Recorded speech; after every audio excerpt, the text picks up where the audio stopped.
اب آ رہی ہے میرے بھائیوں وہ آیت، آپ دیکھیں کہ یہ پورا کانٹیکسٹ آیت نمبر 60 سے شروع ہے سورۃ النساء کی، کہ منافقین اپنے فیصلوں کے لیے طاغوت کے پاس جاتے تھے، یعنی یہودیوں کے پاس، اور ان کے سامنے جا کے کہتے تھے کہ ہم اوپر سے تو مسلمان ہوئے ہیں لیکن اندر سے تمہارے ساتھ ہیں، تاکہ کل کو اگر نعوذ باللہ اسلام کی دعوت ناکام ہوئی تو ان کے پاس واپسی کا کوئی پلیٹ فارم موجود ہو۔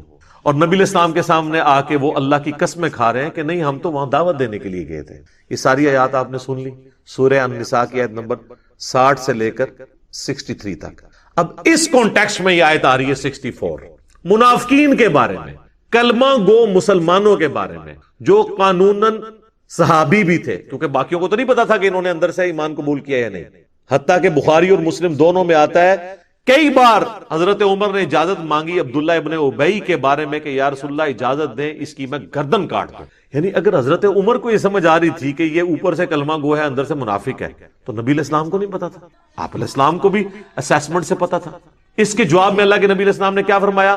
بخاری اور مسلم دونوں میں حدیث ہے، آپ نے فرمایا چھوڑ دو عمر، لوگ کہیں گے یہ اپنے صحابہ کو قتل کرواتا ہے۔ یعنی نبی علیہ السلام نے عبداللہ ابن ابی اور منافقین کو بھی صحابی کہہ دیا۔ یہ الارمنگ پوائنٹ ہے، میں اس کی انجینئرنگ نہیں کرتا، پھر آپ لوگوں کو برا لگے گا، کہ کلمے کا احترام ہوتا تھا کہ ٹھیک ہے اوپر سے کلمہ پڑھا ہے نا تو لوگ کہیں گے یہ صحابہ کو قتل کرواتا ہے۔ حتیٰ کہ بخاری مسلم میں آتا ہے کہ نبی صلی اللہ علیہ وآلہ وسلم نے اسی عبداللہ ابن ابی کا جنازہ بھی پڑھایا، اپنا کرتا کفن کے طور پہ اسے دیا، اپنے مبارک ہاتھوں سے قبر میں اتارا۔ یہ کہانی شریف نہیں ہے، بخاری مسلم میں، اپنا لعاب دہن اس کے منہ میں ٹپکایا۔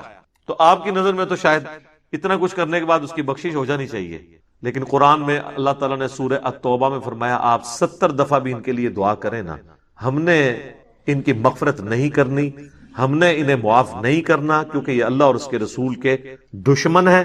اور اے نبی آمدہ سے نہ تو آپ نے کسی منافق کا جنازہ پڑھانا ہے نہ اس کی قبر پہ جا کے کھڑے ہونا ہے، بین کر دیا اللہ نے۔ تو یہ پورا کانٹیکسٹ وہ چل رہا ہے کہ منافقین اپنے فیصلوں کے لیے بعض اوقات اپنی مرضی کا فیصلہ لینے کے لیے اگرچہ حاکم کے طور پر، پولیٹیکل لیڈر کے طور پر، ایک دینی لیڈر کے طور پر بھی اور پیغمبر کی حیثیت سے نبی علیہ السلام کو مانتے تھے، اس کے باوجود جب اپنی مرضی کا فیصلہ لینا ہوتا تھا یہودیوں کے علماء کے پاس جا کے فیصلہ کرواتے تھے۔ پیغمبر کی موجودگی میں مولویوں کا کیا کام ہے کہ آپ جا کے ان سے فیصلے کروائیں؟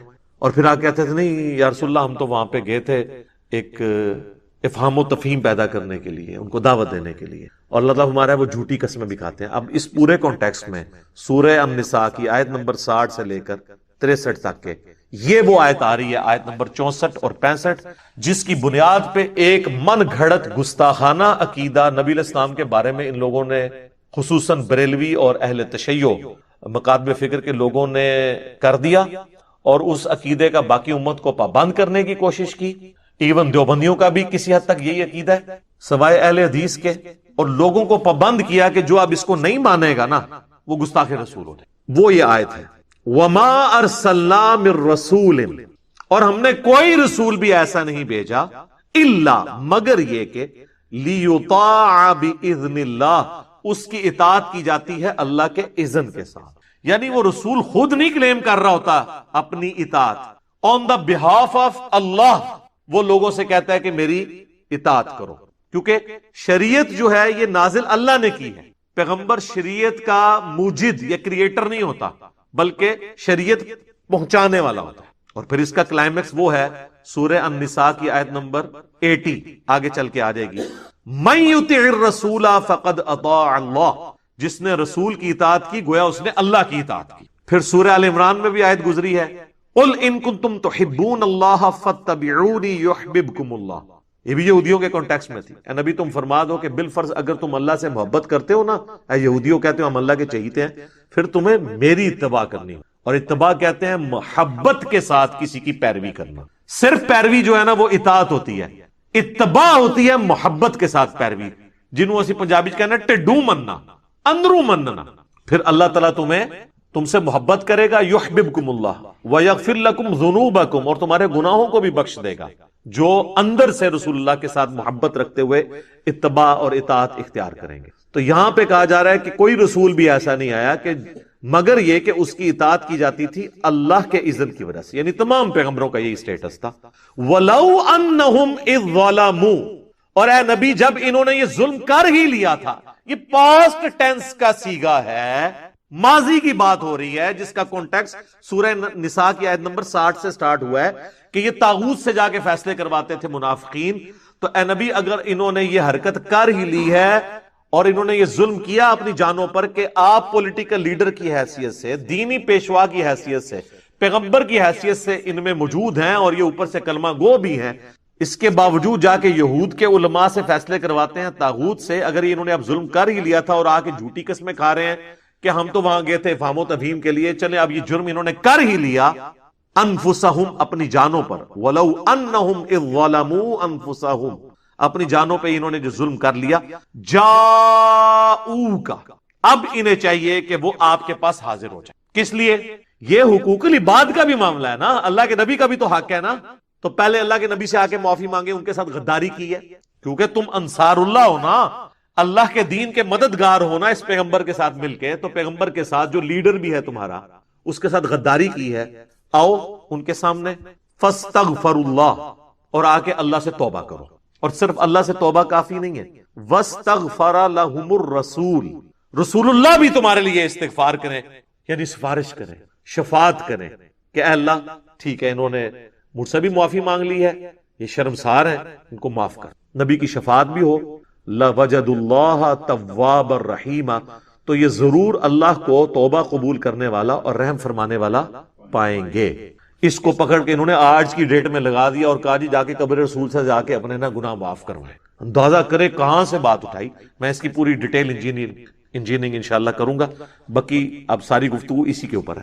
اب اس کے اوپر اللہ تعالیٰ کی طرف سے ایک یونیورسل ٹروتھ آ رہا ہے آیت نمبر 65 میں، فلا وربک، اے نبی مجھے قسم اس بات کی کہ میں تیرا رب ہوں. یہ ہے اظہار محبت. لا یؤمنون، یہ کبھی بھی ایمان والے نہیں ہو سکتے، چاہے یہ کلمہ گو ہو، اہل قبلہ ہیں، تمہارے ساتھ نمازیں پڑھتے ہیں، قانوناً صحابہ بھی ہیں، لیکن اندر سے انہوں نے منافقت والا رویہ اختیار کیا ہوا ہے، یہ کبھی مومن نہیں ہو سکتے. حتی یحکموک فیما شجر بینہم، یہاں تک کہ یہ آپ کو حاکم، جج، قاضی تسلیم نہ کر لیں اپنے جھگڑوں میں. اور صرف قاضی تسلیم نہیں کرنا، ثم لا یجدوا فی انفسہم حرجا، اس کے بعد اگر آپ کوئی فیصلہ کر لیں، کوئی فیصلہ فرما دیں، تو یہ اپنے دل میں بھی اس کے خلاف کوئی تنگی نہ پائیں کہ جی چلو اب پیغمبر ہیں ہم بات مان لیتے ہیں لیکن دل مطمئن نہیں ہے، ہمارے ساتھ زیادتی ہو گئی ہے، نعوذ باللہ. نہیں، مومن نہیں ہوں گے. ثم لا یجدوا فی انفسہم حرجا، حرج بھی نہ دل میں پائے، مما قضیت، جو تم نے اے نبی فیصلہ کر دیا، وَيُسَلِّمُوا تسلیما، اور سر تسلیم خم نہ کر لیں، اس وقت تک یہ مومن ہی نہیں ہو. کیا اظہار محبت ہے اور کیا قیامت مضمر ہے اس کے اندر. اس کانٹیکسٹ میں صحیح بخاری اور مسلم دونوں میں حدیث ہے کہ حضرت زبیر رضی اللہ تعالیٰ عنہ اور ایک انصاری صحابی کا جھگڑا ہو گیا پانی کھیتوں کو لگانے کے معاملے میں. نبی علیہ السلام نے وہ جھگڑا جب سنا تو حضرت زبیر کے حق میں فیصلہ کیا. اب وہ ہے صحابی تھا اور منافق بھی نہیں تھا، انصاری تھا، مومن تھا، لیکن اس کے زبان سے الفاظ نکلے کہ نبی علیہ السلام نے اس لیے حضرت زبیر کے حق میں فیصلہ کیا کہ ان کے پھوپھی کا لڑکا ہے. نعوذ باللہ. اب تو یہ سیدھی سیدھی منافقانہ اپروچ تھی. اس کانٹیکسٹ میں پھر اللہ تعالیٰ نے کہا کہ اگر کسی کے دماغ میں وہ کیڑا ہے نا کہ وہ اس قسم کی حرکتیں کر کے بھی رسول اللہ کے فیصلے پر اعتراض کرنے کے باوجود مومن رہ سکتا ہے، وہ مومن کوئی نہیں ہے جب تک دل سے تسلیم کر کے سر تسلیم خم نہ کر دے. اگر دل میں بھی تنگی آئی، ایمان فارغ. اچھا، اس کانٹیکسٹ میں ایک جعلی واقعہ ہے جو تفسیر ابن کثیر سے لوگ کوٹ کرتے ہیں، لیکن حافظ ابن کثیر نے ساتھ لکھا ہوا ہے کہ جعلی ہے واقعہ، کہ جی ایک مومن تھا، اوپر سے اندر سے منافق تھا، اس نے نبی علیہ السلام سے فیصلہ کروایا تو حضور نے یہودی کے حق میں فیصلہ کر دیا اور مسلمان کے حق میں نہیں کیا. وہ حضرت ابو بکر کے پاس آیا، انہوں نے بھی کہا کہ رسول اللہ نے جب فیصلہ کیا تو میں کون ہوتا ہوں. پھر وہ حضرت عمر کے پاس گیا تو حضرت عمر نے کہا کہ اچھا تھوڑی دیر ٹھہر. اندر گئے، تلوار لے کے اس کا گردن کاٹ دی. اور اس کی بنیاد کے اوپر یہ پورا جو ملک کے اندر ہنگامہ کھڑا کرتے ہیں نا کہ آپ قانون کو خود ہاتھ میں لیں اور جس کو آپ سمجھتے ہیں نا گستاخ رسول ہے اسے کاٹ دیں، لیکن اس میں ایک شرط ہے جو اندر چھپی ہوتی ہے کہ وہ آپ کے فرقے کا نہیں ہونا چاہیے. یعنی اشرف علی تھانوی رسول اللہ کو ماننے والے کو کاٹ دینا ہے آپ نے، چشتی رسول اللہ والے کو کہنا ہے معرفت کی بات ہے، اور چشتی رسول اللہ والی جو پارٹی کے خلاف کوئی پارٹی ہے تو وہ چشتی رسول اللہ والے کو کاٹ دے اور اشرف علی رسول اللہ کہنے والے کے بارے میں صرف نظر کرے. ساری فرقہ واریت کی جنگ ہے اور یہ دونوں آپس میں مل کے ایک دوسرے کے ساتھ کو ایگزسٹ کریں اور غلام احمد قادیانی دجال کے ماننے والوں کو کاٹنا شروع کرتے ہیں. دعوت کہیں بھی آپ کو نظر نہیں آئے گی اور نام لیتے ہیں ختم نبوت کے. یہ جتنی تحریکیں ہیں یہ ختم نبوت تحریکیں نہیں ہیں. ختم نبوت تحریک وہ ہوگی جو قادیانیوں کو بھی غلط کہے گی اور چشتی رسول اللہ اور اشرف علی رسول اللہ پڑھوانے والوں اور ان کو انڈورس کرنے والوں کو بھی کٹہرے میں لا کے کھڑا کرے گی. یہ نہیں ہے کہ وہ لوگ بزرگیاں ویل کریں اور ان کو آپ جو ہے وہ کافر کافر کہہ کے تو اس بنیاد کے اوپر چندے اکٹھے کرتے رہے. لہٰذا میں ان تمام تحریکوں کو کہتا ہوں یہ اینٹی قادیانی تحریکیں ہیں.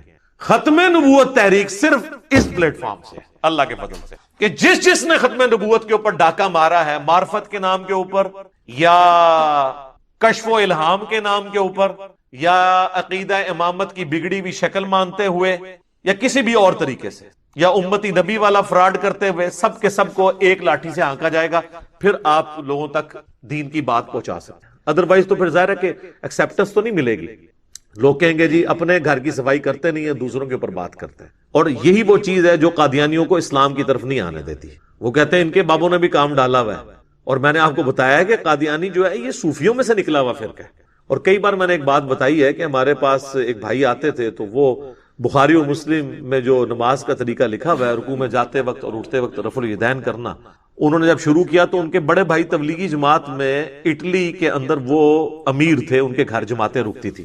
وہ چھٹیوں پہ آئے تو وہ آگے آتے ہی سیدھا ان دنوں میں اپنے گھر میں درس دیا کرتا تھا سیدھا آ کے چڑھائی کر دی جی میرے بھائی کو آپ نے قادیانیت کی طرف لگا دیا. جناب یہ ہمارا ہی حوصلہ ہے کہ ہم یہ ساری باتیں سن ہم مسکراتے ہیں ہمیں پتا ہوتا ہے کہ اب یہ قابو میں آ گیا کیونکہ ہمارے پاس تو علم کی طاقت ہے اللہ کے فضل سے جس کو نہ شکست ہو سکتی ہے جو نہ چوری ہو سکتی ہے. الحمدللہ علم وہ تلوار ہے.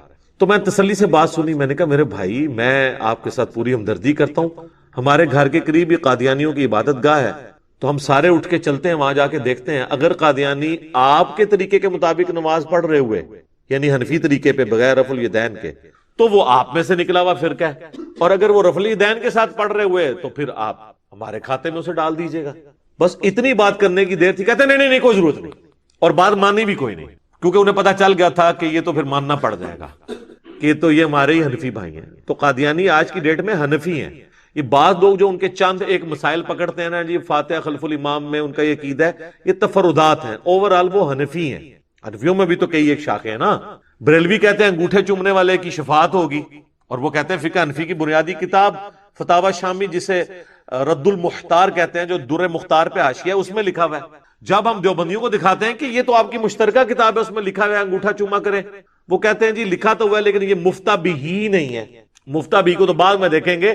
ابن عابدین شامی کو بیتی کیوں نہیں کہتے وہ اب اتنا بھاری ہے کہ اسے نہیں کہہ سکتے. تو انگوٹھے چومنے والے معاملے میں بریلوی درست ہیں ایز فار ایز فقہ حنفی از کنسرن.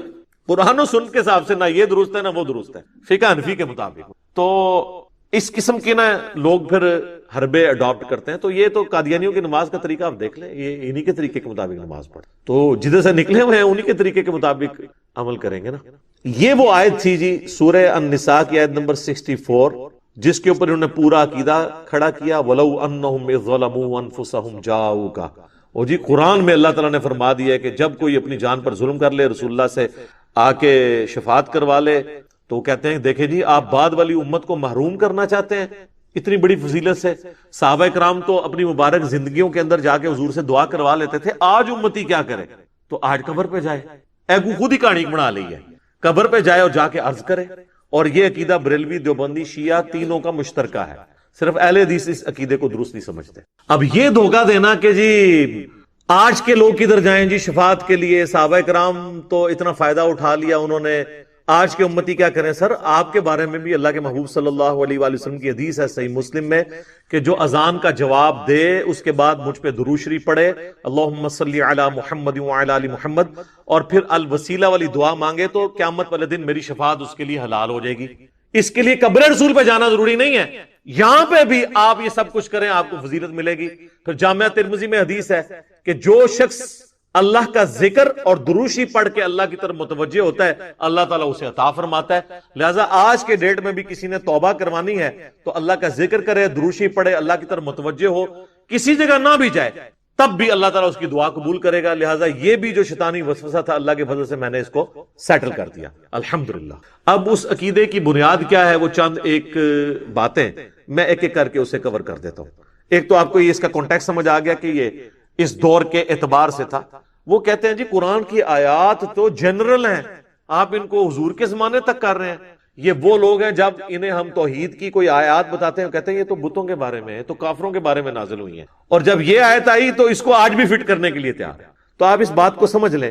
آدھی بات ان کی درست ہے، ہم بھی کہتے ہیں بتوں کی آیات آپ نہ لگائیں اہل ایمان کے اوپر. ہمارے پاس تھوڑی آیات ہیں جو قرآن حکیم میں انبیاء کے بارے میں ہے کہ وہ نہ کسی کے نفع کے مالک ہیں نہ نقصان کے. سورۃ الاعراف آیت نمبر 188 بالکل واضح آیت ہے جس کے اندر اللہ کے محبوب صلی اللہ علیہ وآلہ وسلم کے بارے میں آیا قُلْ لَا أَمْلِكُ لِنَفْسِي نَفْعًا وَلَا ضَرًّا.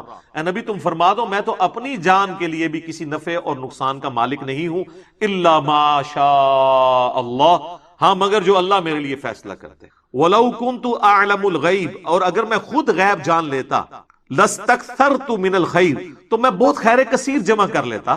وَمَا مَسَّنِيَ السُّوءُ، اور مجھے کبھی کوئی تکلیف نہ پہنچتی. جب مجھے پہلے ہی پتا چل جاتا کہ میرے ساتھ یہ معاملہ ہونے والا ہے میں کوئی اس کا تدارک کر لیتا. ان انا الا نذیر و بشیر، میں تو نہیں ہوں مگر ڈر سنانے والا اور خوشخبری سنانے والا. لقوم یؤمنون، ان کے لیے جو بات ماننا چاہیں ایمان لانا چاہیں. تو یہ واضح قرآن میں آ گیا ہے تو اس کی بات تو ضرورت ہی نہیں ہے. پھر سورۃ المائدہ میں اللہ تعالیٰ نے اولو العزم پیغمبر عیسیٰ ابن مریم اور ان کی والدہ جو اولیاء کی سردار ہیں، ان سے بڑھ کے تو کوئی بزرگ نہیں ہو سکتا نا جو پیغمبر کی ماں ہے، ان کے بارے میں ہے مل مسیح ابن مریم الا رسول. المائدہ 75. مسیح ابن مریم تو نہیں تھے مگر ایک رسول. قد خلت من قبلہ رسول، ان سے پہلے بھی کئی رسول گزرے. وامہ صدیقہ، اور ان کی ماں سچی عورت تھی. کانا یاکلان الطعام، دونوں کھانا کھانے کے محتاج تھے، کھانے کے محتاج تھے. انظر کیف نبین لہم الآیات، اے نبی دیکھو ہم اپنی آیتیں کس طرح کھول کھول کے بیان کرتے ہیں، لگی لپٹی بات نہیں، کھول کے. ثم انظر انا یؤفکون، اور ان کی طرف بھی دیکھو پھر بھی الٹے پھیرے جا رہے ہیں. اس کا مطلب ہے کہ جس نے بات نہیں سمجھنی اس کو کھلی بھی بات بھی سمجھ نہیں آئی. قل اتعبدون من دون اللہ، اے نبی تم فرماؤ کہ اللہ کو چھوڑ کے عیسیٰ اور ان کی ماں کی پوجا تم کر رہے ہو. یہاں من دون اللہ اللہ نے پیغمبر کو کہہ دیا. اے بتاں والی آیت نہیں ہے تو ہم نے کہانی کرائی گئی ہے، بتوں والی آیتیں، پیغمبراں والی آیتاں نے، ولیاں والی آیتاں نے، من دون اللہ بھی آ گیا. کہتے ہیں نہیں ہم تو عبادت نہیں کرتے ہیں ولیوں کی یا پیغمبروں کی. سر اگلی بات بھی سنیں، ما لا یملک لکم ضرا ولا نفعا، وہ عیسیٰ اور ان کی ماں جو نہ تمہارے نقصان کے مالک ہیں نہ نفع کے. تو مسئلہ یہ نہیں ہے کہ آپ عبادت کرتے ہیں نہیں بابوں کی. اللہ کہہ رہا ہے بابا کیا، حضرت عیسیٰ اور ان کی ماں بھی کسی کے نفع اور نقصان کے مالک نہیں ہے، تو بابے کدھر. کہتے ہیں ایڑا جملہ آگے بولتا ہے نا، اینی تو بھائی دنیا چینج لے کے آندی ہے، اسی نے تو دنیا، ورنہ تو دنیا توحید اتنے عرصے تو پیال ہو رہی سی، ہن کے فرق پہ گیا، یہ فرق پہ ہے. واللہ هو السمیع العلیم، اور اللہ ہے سننے والا اور علم والا. یہاں من دون اللہ بھی آ گیا اور مشکل کشائی کی نفی بھی ہو گئی. تو یہ بالکل واضح ہے. تو یہ کہتے ہیں کہ بتوں والی آیتیں وہ لگاتے ہیں اولیاء اللہ کے، وہ تو آیتیں اللہ تعالیٰ سے موجود ہیں. اور یہ پھر ہمیں کہتے ہیں جی آپ ان آیات کو نا جی وہ افاقی سمجھیں. ہم افاقی ضرور سمجھیں گے اگر وہ آیت اسی طریقے سے ہو. آپ بھی ان آیات کو افاقی نہیں مانتے، نہ مان سکتے ہیں. وَلَوْ أَنَّهُمْ إِذْ ظَلَمُوا أَنفُسَهُمْ جَاءُوكَ، سورہ النساء نمبر 64 اور 65 کو افاقی مان کے بتائیں کس طرح مانیں گے؟ آپ اس کے اوپر عمل ہی نہیں کر سکتے. اس اعتبار سے جو آپ سمجھتے ہیں، یہ دو چیزیں آپ سمجھ لیں، یہ بنیادی چیزیں. ایک ہوتی ہے سیاق و سباق، جسے ہم کہتے ہیں کانٹیکسٹ، کہ اس آیت کے اندر جو حکم بیان ہوا ہے یہ کس پس منظر میں، اس کا کانٹیکسٹ کیا ہے، وہ قرآن کے اندر ہی موجود ہوتا ہے. قرآن اپنے کانٹیکسٹ میں کسی حدیث کا محتاج نہیں. دوسری چیز ہوتی ہے شان نزول. شان نزول یہ ہوتا ہے کہ یہ کن حالات میں آیت نازل ہوئی، اس سے کوئی فرق نہیں پڑتا، اس کا حکم اینڈ پہ وہی رہتا ہے. اس کو میں مثال سے سمجھاتا ہوں. ٹریفک سگنل میں گرین کے اوپر چلنا ہے اور ریڈ پہ رکنا ہے، اس کا بھی تو کوئی شان نزول ہوگا نا. کسی کے دماغ میں یہ بات آئی ہوگی کہ گرینری جو ہے وہ پتے گرین ہوتے ہیں، یہ پازیٹیو علامت ہے، لہٰذا ہم اس کے اوپر ٹریفک چلا دیتے ہیں، اور بلڈ کا کلر ریڈ ہوتا ہے، اس ریڈ پہ ہم رک جاتے ہیں. اگر اس کی آپ تحقیق کر کے شان نزول ڈھونڈ بھی لیں تو اینڈ ریزلٹ تو وہی رہنا ہے کہ گرین پہ چلنا ہے اور ریڈ پہ رکنا ہے۔ یہ سمجھتے ہیں کہ شان نزول سے شاید اس کے الٹ نظر نکل آئے گا، مثلا ایاک نعبد و ایاک نستعین کے شان نزول سے یا شیخ عبد القادر جیلانی مدد ثابت ہو جائے، نہیں ہونا پائی، کیونکہ سورہ النساء کی آیت نمبر 82 ہے، اگر قرآن اللہ کے سوا کسی اور ہستی کی طرف سے نازل ہوا ہوتا تم اس میں اختلاف کثیر پاتے کہ پہلے صفحے پہ اور لکھا ہوا ہے اور 300 صفحے پہ جا کے اور لکھا ہوا ہے۔ اگر پہلے صفحے پہ لکھا ہے نا ایاک نعبد و ایاک نستعین، اب پورے قرآن میں اس کے خلاف کوئی آیت نہیں آئے گی، اس کی تشریح میں آ سکتی ہے، جس نے سورہ المائدہ میں آیا وَتَعَاوَنُوا عَلَى الْبِرِّ وَالتَّقْوَى وَلَا تَعَاوَنُوا عَلَى الْإِثْمِ وَالْعُدْوَانِ، نیکی پرہیزگاری کے کاموں میں ایک دوسرے کی مدد کرو، برائی میں نہ کرو۔ ظاہری اسباب آپ اختیار کر سکتے ہیں، اس میں تو حکم ہے۔ وہ مفتی اکمل صاحب نے کتاب لکھی، اس میں لکھتے ہیں کہ کیا امی سے روٹی مانگنا بھی شرک ہے؟ یہ بھی اللہ سے مانگنی چاہیے۔ دیکھو بھئی قرآن کہہ رہا ہے مانگو امی سے روٹی، وَتَعَاوَنُوا عَلَى الْبِرِّ وَالتَّقْوَى، لیکن اما مر جائے پھر تو نہیں روٹی انہیں تو دینی، یا قبر ہی ٹر جائے، یہ سامنے موجود نہ ہوئے۔ یہ غائب میں پکارنا اللہ کے ساتھ خاص ہے، اور یہ اس لیول کا خاص ہے کہ اللہ تعالیٰ نے سورہ النمل میں یہ عقیدہ امت کو دیا ہے کہ جو اللہ کے سوا کسی ہستی کے بارے میں عقیدہ رکھتا ہے خدا اس کو بنائے بیٹھا ہے۔ ہاں جی، امن یجیب المضطر اذا دعا، بھلا بتاؤ تو کون ہے جو تکلیف میں گھرے ہوئے شخص کی فریاد کو سنتا ہے، وَيَكْشِفُ السُّوءَ، اور اس سے اس کی برائی دور کر دیتا ہے، وَيَجْعَلُكُمْ خُلَفَاءَ الْأَرْضِ، اور تمہیں اگلوں کا خلیفہ کرتا ہے زمین پہ، تمہارے ماں باپ کے مرنے کے بعد تمہیں، تمہارے مرنے کے بعد تمہاری اولاد کو۔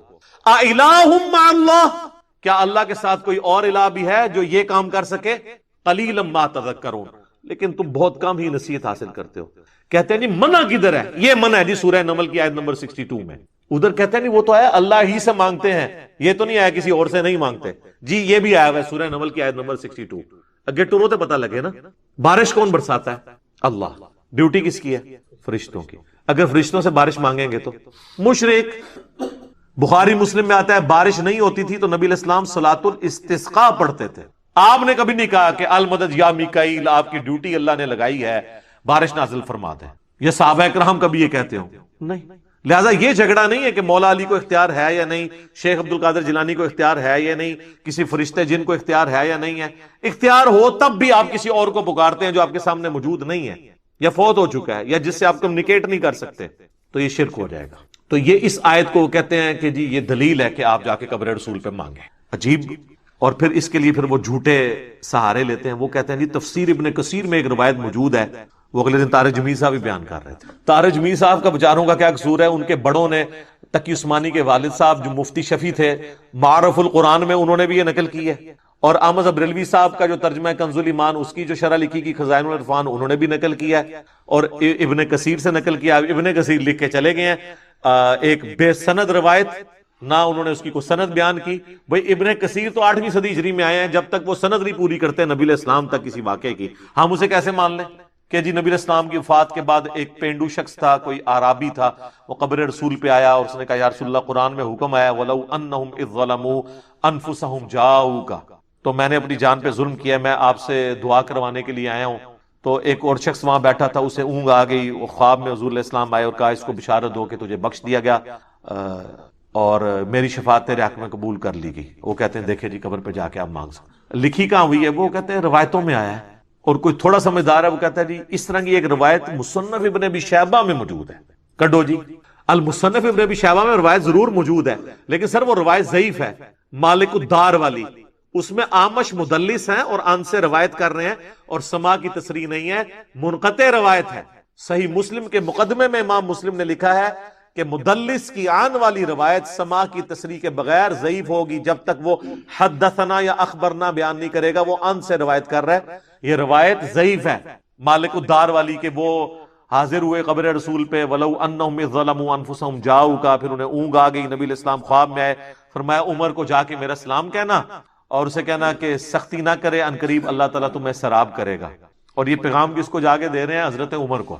جعلی روایت ہے، حضرت عمر کو پیغام دیتے تو آگے کیا ہونا تھا وہ میں آپ کو بعد میں بتاؤں گا، روایت ہی جعلی ہے، یہ ایسا ہوا ہی نہیں ہے، اس میں تدلیس ہے۔ اور اگر کوئی کہتا ہے میں نے اس قانون کو نہیں ماننا محدثین کے، تو پھر ہم اسے پھکی دیتے ہیں کہ مسند امام احمد میں ایک حدیث ہے جو مشکات میں بھی موجود ہے، اس میں سیم حکم ہے۔ یہ تو آمش تو بہت چھوٹا ہے، ایک تابعی ہے حسن بصری، 70 صحابہ کا شاگرد، وہ ان سے روایت بیان کر رہا ہے کہ نبی علیہ السلام نے فرمایا کہ جو شخص اپنے جاہلی نسب پر فخر کرے اسے کہو کہ تجھے بڑا فخر ہے نا اپنے نسب پہ، اپنے باپ کی شرمگاہ کاٹ کے اپنے منہ میں رکھ لے، اور یہ بات کنائے سے نہ کرو، ڈائریکٹ اس کو کہو کہ تو اپنے باپ کی شرمگاہ کاٹ اپنے منہ میں رکھ۔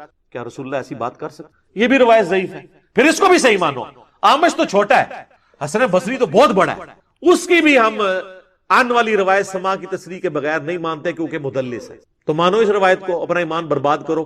قرآن تو کہہ رہا ہے وَإِنَّكَ لَعَلَىٰ خُلُقٍ عَظِيمٍ، نبی تو اعلیٰ ترین درجے پہ ہیں اخلاقیات کے، وہ یہ بات کریں گے۔ بخاری اور مسلم دونوں میں حدیث ہے، ابو سعید خدری کہتے ہیں نبی علیہ السلام میں ایک پردہ نشین کنواری لڑکی سے زیادہ شرم و حیا تھی۔ تو یہ پردہ نشین کنواری لڑکی یہ گفتگو کر سکتی ہے؟ تو یہ کہانی ہے ساری۔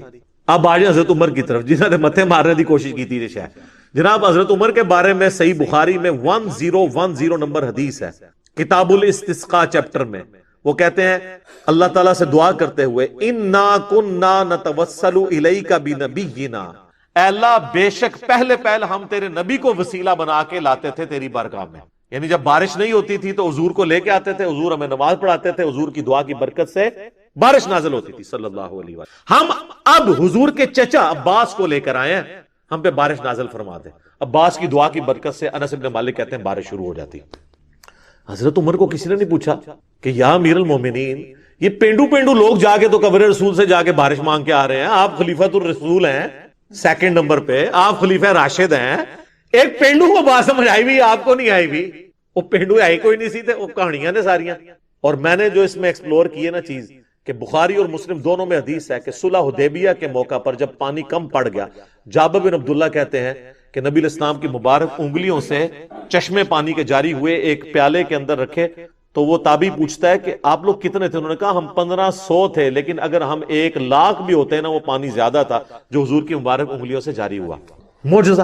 اور صحیح مسلم میں حدیث ہے کہ ایک سفر میں حضرت عمر نے حضور کو یہ مشورہ دیا، یا رسول اللہ آپ کی تو دعا کی برکت سے پانی نازل ہو جاتا ہے، تھوڑا سا پانی زیادہ ہو جاتا ہے، تو انہوں نے ایک برتن میں نا پانی جمع کر کے حضور کو دیا، حضور نے بیچ میں ہاتھ رکھا، پھر پانی کے چشمے جاری ہو گئے۔ اچھا، یہ اس لیے کیا جاتا تھا کہ کریشن ایکس نہیلو جو ہے نا، عدم ما سے وجود، یہ صرف اللہ دے سکتا ہے۔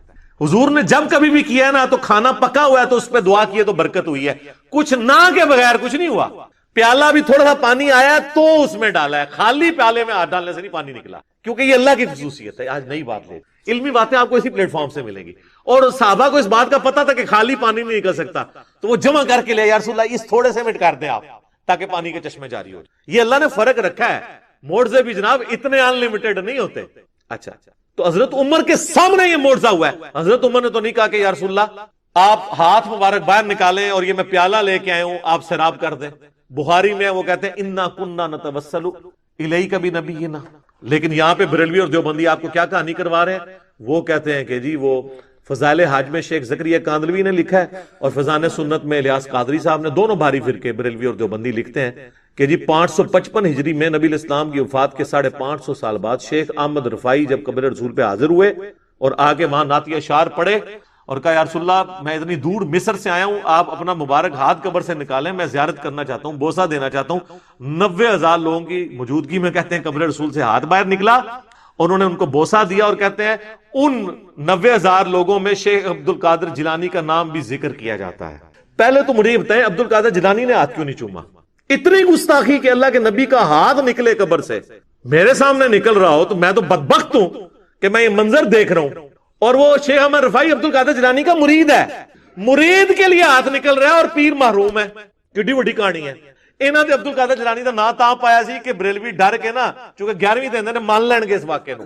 اور دوسرا جھوٹ ہے کہ 555 ہجری 90,000 دا مجمع مسجد نبوی چ آندا ہی نہیں سی۔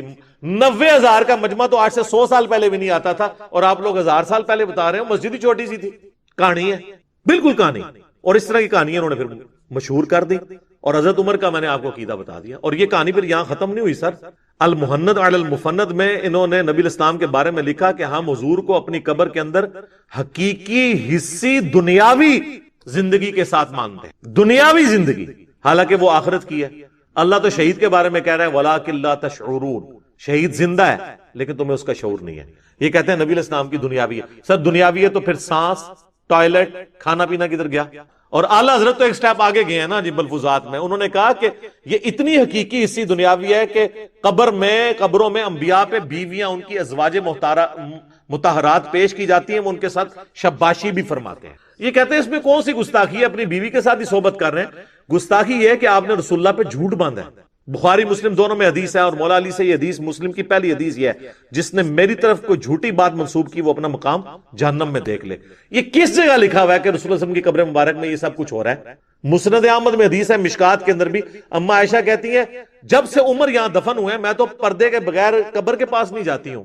اس سیدہ عائشہ کے سامنے کوئی یہ کہنا کہ اس قبر کے اندر بیویاں پیش ہو رہی ہیں، تو آگے آپ دیکھ لیں۔ اور ہاتھ نکلوا رہے ہیں، یہ ہاتھ سیدہ فاطمہ کے لیے کبھی نہیں نکلا، یہ ہاتھ حضرت عائشہ کے لیے کبھی نہیں نکلا، یہ جنگ جمل صفین نہروان کو رکمان اس کو مینج کرنے کے لیے کبھی نہیں نکلا، وہ زیادہ حقدار تھے۔ اور سب سے بڑھ کر یہ کہتے ہیں کہ قبر رسول پہ جا کے مانگنا اور فیصلہ کرانا، یہ قرآن میں ہے وَلَوْ أَنَّهُمْ إِذْ ظَلَمُوا أَنفُسَهُمْ جَاءُوكَ، ان سے کہیں کہ قبر رسول پہ اگر یہ فیصلہ کروانا تھا، سب سے ضروری فیصلہ تو صحابہ نے کروایا نہیں ہے، جس کی وجہ سے امت آج تک دو ٹکڑے ہیں۔ ثقیفہ بنی ساعدہ، حضرت علی نے، بخاری مسلم میں آتا ہے 6 مہینے تک ابو بکر کی بیعت نہیں کی ہے، تو کسی کے دماغ میں وسوسہ بھی نہیں آیا کہ چلیں ہم جا کے قبر رسول سے فیصلہ کروا لیتے ہیں۔ ابھی بیعت مبارک بھی 2 دن تک باہر تھی، باہر سے ہی فیصلہ کروا لیتے ہیں۔ فدق کا ایشو آیا، بخاری مسلم میں آتا ہے سیدہ فاطمہ کا، کہیں حضرت ابو بکر نے ان کو مشورہ نہیں دیا، آگے قبر رسول سے جا کے فیصلہ کرواتے ہیں، بعد میں احمد رفاعی نے تو کروانا ہی ہے، ٹھیک ہے کروانا چاہیے تھا نا۔ یہ کہتے ہیں کہ آج کی ڈیٹ میں بھی آپ نے حاکم ماننا ہے، تو آج کی ڈیٹ میں اگر حاکم ماننا ہے تو چیف جسٹس مدینہ کا حضرت عمر نے حضرت علی کو کیوں لگایا؟ مدینہ شریف کے فیصلے تو قبر رسول پہ ہونے چاہیے تھے نا۔ ہائے ہائے کیسی پکی ہے۔ چلو رومن اور پرشین امپائر تے ٹھیک ہے، اور رومن امپائر دے ہوتے ابن مسعود نو لا چھڑیا ابو درداء کو، اور پرشین امپائر پہ ابن مسعود کو۔ مدینہ میں چیف جسٹس کیوں لگایا حضرت علی کو؟ قبر رسول سے فیصلے ہوتے نا، یہی کہہ کے جی یہ آپ کو فیصلوں میں حاکم نہ مان لیں، تو یہ خود بھی نہیں مانیں گے، وہ کہیں گے نہیں کمیونیکیشن نہیں آج ہو سکتی۔ تو اگر آپ خود بھی نہیں اس کمیونیکیشن کو ماننے کے لیے تیار، اور الٹا جو بندہ آپ کو سمجھاتا ہے کہتے ہیں گستاخی کر رہا ہے، گستاخی تو آپ کر رہے ہیں، رسول اللہ کے اوپر جھوٹ باندھ رہے ہیں۔ اور صحابہ کرام تو حضور کی زندگی میں یہ عقیدہ نہیں رکھتے تھے۔ بخاری اور مسلم دونوں میں حدیث ہے 70 صحابہ کو دھوکے سے شہید کر دیا گیا، جن میں عاصم بن ثابت انصاری تھے۔ جب وہ مرنے لگے، شہید ہونے لگے، تو انہوں نے کہا اے اللہ ہمارے نبی کو ہمارے حال کی خبر کر دینا، ہم تجھ سے راضی ہیں اور تو ہم سے راضی، اس حال میں ہم موت کے منہ میں جا رہے ہیں، ہمارے نبی کو ہمارے حال کی خبر کر دینا۔ اور بخاری کے الفاظ ہیں جبرائیل علیہ السلام نے آ کے حضور کو بتایا کہ آپ کے ساتھیوں کو یوں قتل کر دیا گیا ہے، اور انہوں نے مرتے مرتے یہ آپ تک پیغام پہنچایا ہے۔ انہوں نے حضرت جبرائیل کو بھی نہیں کہا، اللہ کو کہا، اور اللہ نے جبرائیل کو بھیجا۔ جب حضور دنیا میں موجود تھے تو صحابہ یہ نہیں کہتے تھے وَلَوْ أَنَّهُمْ إِذْ ظَلَمُوا أَنفُسَهُمْ جَاءُوكَ تو یا رسول اللہ انظر حالنا، نہیں، جب سامنے ہوں گے پھر آپ کریں گے۔ کہتے ہیں جی بخاری میں حدیث ہے ایک صحابی کی پنڈلی ٹوٹ گئی، حضور کے پاس آیا تو آپ نے ہاتھ پھیرا۔ اور یار معجزات کو آپ بعد کی زندگی کے ساتھ کیسے کر رہے ہو؟ اور اگر آپ یہ مانتے ہو تو ٹھیک ہے، اپنی پنڈلی پھر تیار ہو توڑوانے کے لیے۔ جناب کروڑوں لوگوں کا اگر عقیدہ ٹھیک کرنے کے لیے کسی عاشق رسول کو اپنی پنڈلی توڑوا کے قبر رسول پہ جا کے ٹھیک کروانی پڑتی ہے تو آ جاؤ۔ یہ جب بات کریں گے نا تو کہیں گے جی پھر آپ کعبے چلے جاؤ، اللہ سے کروا لو۔ بھئی اللہ کو تو دعویٰ ہی کہیں نہیں ہے، اللہ نے تو دنیا اسباب کے ساتھ جوڑی ہے۔ کعبے بھی کرین ڈگی سی نا، اس کعبے تو اس تو بہت بڑا کام ہوا ہے۔ یزید پلید نے خانہ کعبہ شریف دی حرمت پر مال کی ہے، صحیح مسلم میں موجود ہے۔ دنیا کو اللہ نے بقدر ایفرٹ چھوڑا ہوا ہے۔ اللہ کا کہیں آپ کا یہ دعویٰ ہے کہ بزرگوں کی ڈیوٹی ہے، فلانے کی ڈیوٹی ہے، تو قبر رسول صلی اللہ علیہ وآلہ وسلم پہ جا کے اپنی پھر پنڈلی کی ہڈی کو ٹھیک کروا کے بتائے۔ اگر یہ ہڈی توڑوا کے ٹھیک کروانے سے کوئی معاملہ عقیدے کا کسی کا درست ہوتا ہے تو یہ تو کہتے ہیں ہم حضور کے لیے جان دینے کے لیے تیار ہیں، پنڈلی کی قربانی کرے نا کوئی عالم دین، کوئی عاشق رسول، سب سے بڑا عاشق رسول ڈھونڈے۔ ہڈی ہم نہیں توڑتے، ہمیں تو رحم آئے گا، کسی مشین پہ توڑوائیں گے، اور اس کے بعد لائیو بلائیں گے کیمرہ مینوں کو، تمام میڈیا کے لوگوں کو اور انٹرنیشنل میڈیا کو، اور آپ لوگوں کہیں گے ہاں جی آپ کریں۔ بالکل جعلی باتیں۔ اب اس میں کئی ایک باتیں اور کر سکتا ہوں، وہ تو باتیں نہ ختم ہونے والی ہیں۔ میں نے کوشش کی ہے کہ اس طرح کی چیزوں کو کور کروں۔ اس طرح وہ کہتے ہیں جی صحیح مسلم میں حدیث ہے ایک صحابی حضور کو وضو کرواتے تھے، آپ نے کہا مانگ کیا مانگتا ہے؟ سل ربیہ۔ تو حضور سامنے موجود تھے، تو آج بھی ہمارا کوئی مسئلہ ہم حضور کے سامنے لے کے جائیں گے۔ انہوں نے کہا یا رسول اللہ جنت میں آپ کا پڑوس مانگتا ہوں۔ آپ نے فرمایا پھر کثرت سجود سے میری مدد کر، یعنی خود تو سیدھے راستے پہ چل، زیادہ نفلی عبادت کر، میری دعا تیرے لیے کارگر ہو جائے گی۔ آج یہ ہمیں شعر سناتے ہیں جی آج لے ان کی پناہ، آج مدد مانگ ان سے، پھر نہ مانیں گے قیامت میں گر مان گیا۔ اور وہ کہتے ہیں قیامت میں تو حضور کے پاس ہی جانا۔ جی جانا ہے جناب، کیونکہ آپ علیہ السلام سامنے موجود ہوں گے۔ آج بھی نبی علیہ السلام سامنے موجود ہوں، ہم سب کچھ آپ کے سامنے جا کے پیش کریں گے. کس بات کو کس طریقے سے جوڑتے ہیں. اس طریقے سے اگر آپ آؤٹ آف کانٹیکسٹ چیزوں کو جوڑیں گے پھر تو یہ بڑی زیادتی والی بات ہو جائے گی. باقی اس میں کئی اور باتیں بھی کی جا سکتی ہیں، لیکن اب وقت ہمارا چونکہ درس کا مکمل ہو چکا ہے، میرا خیال ہے میں نے اتنی باتیں کر لی ہیں، عقل والوں کے لیے اتنی گفتگو کافی ہے. میں نے ڈیٹیل کچھ ویڈیوز ریکارڈ کرائی ہیں، ان کا میں حوالہ دے دیتا ہوں. وسیلے کے نام پر دھوکہ. وسیلے کو ہم بھی مانتے ہیں، لیکن وسیلہ اور غیر اللہ سے مدد مانگنا یہ زمین اسمان کا فرق ہے. ایک اور لیکچر ہے مجھے تم سے شرک کا خوف نہیں. ایک اور لیکچر ہے قصہ موسیٰ اور خضر. اور ایک ہے تخت بلقیس. کہتے ہیں بندہ لبو جنہیں وہ سارا تخت بلقیس بندہ لب لیا، بے فکر ہو. وہ اللہ نے ایک بندہ بھیجا ہے جس نے بندہ لب لیا تو عقیدہ بھی صحیح کرنے واسطے. اور ایک اور ہے لیکچر حضرت اویس کرنی کے اوپر. وہ کہتے ہیں یہ ایک روحانی سلسلہ چلتا ہے، اس کے ساتھ یہ معاملات ہوتے ہیں. یہ وہ ساری بدیوں کے بارے میں آتا ہے. وہ کانوں میں انگلیاں رکھ لیتے تھے اور کہتے تھے اے نبی تمہاری بات سے ہمارے کانوں میں سکل آتا ہے، ہمارے کان بہ رہے ہیں تمہاری بات سننے سے. ہم اپنے عقیدوں میں پکے ہیں. آج اگر مسلمان کا بھی یہ ایٹیچیوڈ ہو، سر ویڈیو ریکارڈڈ ہے باپا جانی کی، انہوں نے کہا میرے کان بہ رہے ہیں، آنکھیں اندھی ہیں ہر اس بات کو سننے سے جو ہمارے بزرگوں کے خلاف ہو. سر حالانکہ یہ ایسا نہیں ہے، وہ بہرے نہیں ہے، وہ قرآن میں ہے سم بکم عمی فہم لا یرجعون. کس وجہ سے ختم اللہ علی قلوبہم وعلی سمعہم وعلی ابصارہم. اللہ نے ان کو سیل کر دیا ہے، ان کی آنکھوں کو کانوں کو. بہرے ہیں، گونگے ہیں، اندھے ہیں، ہدایت نہیں پائیں گے. تو یہ یہودی بھی کہتے تھے کہ ایسا جو تم نے کرنا ہے نہ کر لو، ہمارے دل پہ غلاف ہے، اتنا مضبوط ہے ہمارا دل ہے، یعنی تو جو مرضی معقول بات بھی کر رہا ہے ہم تب بھی اپنا عقیدہ نہیں چھوڑیں گے. یہاں بھی لوگ یہی کر رہے ہوتے ہیں کہ جی پوری بخاری گزار دو ہمارے اوپر سے، کوئی فرق نہیں پڑے گا. ٹھیک ہے، تو یہ کس کو دھوکہ دے رہے ہیں؟ اپنے آپ کو. یہاں پہ اللہ فرما رہا ہے، اللہ تعالیٰ پھر آپ کو پتہ ہے وہ تو پھر وہ کتابوں کا خدا تو اور ہے نا. جب انہوں نے کہا ہمارے دل پہ غلاف ہے، اللہ نے کہا بل لعنہم اللہ بکفرہم، یہ لعنت ہے تمہارے دل کے اوپر پڑی ہوئی تمہارے کفر کے سبب، انکار کرنے کے سبب. لعنتی ہو، یہ کہتے ہو کہ بات نہیں اثر کرتی، اصلی مار پہ ہے تو انہوں اللہ دی، لعنتی ہو چکے ہو.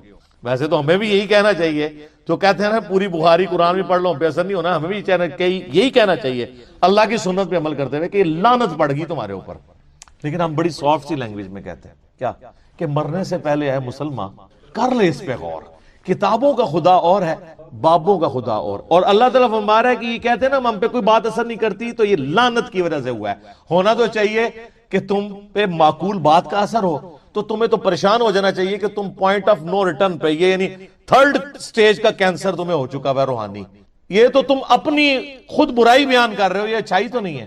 فَقَلِيلًا مَا يُؤْمِنُونَ، بہت کم لوگ ہیں جو ایمان رکھتے ہوں گے. وَلَمَّا جَاءَهُمْ كِتَابٌ مِّنْ عِندِ اللَّهِ، اور جب آ گئی ہماری یہ کتاب اللہ کی طرف سے، یعنی اب قرآن کا اللہ ذکر کر رہا ہے. ہسٹری بتاتے ہیں کہ یہ بنی اسرائیل وہ ناہنجار ہیں، انہوں نے اپنے یہودی پیغمبر عیسیٰ ابن مریم علیہ السلام کا انکار کر دیا تھا، تو ہمارے اس پیغمبر کو جو بنو اسماعیل میں سے ان کو کیسے ماننا ہے؟ اب جب یہ کتاب ان کے پاس آئی ہے مصدق لما معہم، اس حال میں آئی ہے کہ جو کتابیں وہ خود مانتے ہیں نا، ان کتابوں کو یہ کتاب تصدیق کرنے والی ہے. یہ نہیں ہے کہ یہ کہہ رہی ہے کہ تسی سارے غلط ہو. چلو پھر تھوڑی کنفرنٹریشن آ جاتی ہے کہ یار یہ کتاب کہہ رہی ہے تورات بھی غلط، انجیل بھی غلط، تو بندے کو دشمنی آتی ہے. جب یہ کتاب کہہ رہی ہے کہ تورات انجیل بھی اللہ کی کتابیں ہیں، اب کیا دشمنی ہے؟ اور تصدیق میں کیا قیامت مضمر ہے؟ تصدیق اس اعتبار سے بھی ہے کہ یہ کتاب کہتی ہے کہ تورات اور انجیل اللہ کی کتابیں ہیں، اور تصدیق اس اعتبار سے بھی ہے کہ تورات اور انجیل نے کہا تھا کہ پیغمبر آخر الزمان آئیں گے، ان پر کتاب نازل ہوگی صلی اللہ علیہ وآلہ وسلم. تو تمہاری کتاب جھوٹی ہو جانی تھی اگر یہ کتاب نازل نہ ہوتی. کیوں؟ تورات اور انجیل کی پروفیسیز اگر پوری نہ ہو تو کتابیں جھوٹی ہو جائیں گی نا. تو قرآن کا آنا ان کتابوں کو سچا کر رہا ہے کہ ان میں جو لکھا تھا نا کہ آخری پیغمبر نے آنا ہے، تو قرآن نے آ کے ان کتابوں کی عزت میں اضافہ کر دیا ہے. یہ تصدیق کرنے والی ہے، ان کتابوں کو بھی درست کہہ رہی ہے، اور پریکٹیکلی فزیکلی زبان حال سے مصدق بن کے آئی ہے ان کتابوں کی. مصدق لما معہم وکانوا من قبل، اور جب اس سے پہلے ان یہودیوں کی حالت تھی یستفتحون علی الذین کفروا، یہ کافروں پر فتح مانگا کرتے تھے اللہ تعالیٰ سے. قرآن نازل ہونے سے پہلے تو اس قرآن کے اور اس پیغمبر کے یہ اتنے شہدائی تھے کہ جب کافروں سے ان کی جنگیں ہوتی تھی تو جنگوں میں جب ان کو شکست ہوتی تھی تو اس کتاب اور پیغمبر کے ذریعے سے اللہ کی طرف دعا مانگا کرتے تھے. کیا کہ یا اللہ اس پیغمبر کو جلدی جلدی بھیج، اس کے ساتھ مل کر ہم پوری دنیا میں تیرا نام روشن کریں گے. ظاہر ان کی کتابوں میں تھا، آخری پیغمبر نے آ کے رومن اور پرشین امپائر گرانی ہے. هو الذی ارسل رسولہ بالہدی ودین الحق لیظہرہ علی الدین کلہ، تو موجود تھا. تو اللہ تعالیٰ فرماتا ہے کہ اس نبی کے آنے سے پہلے تمہاری یہ حالت تھی کہ تم دعائیں کیا کرتے تھے، یا اللہ آخری نبی کو جلدی جلدی بھیج، ہم ان کے ساتھ مل کے تو کافروں کے خلاف جہاد کریں. فلما جاءہم ما عرفوا کفروا بہ،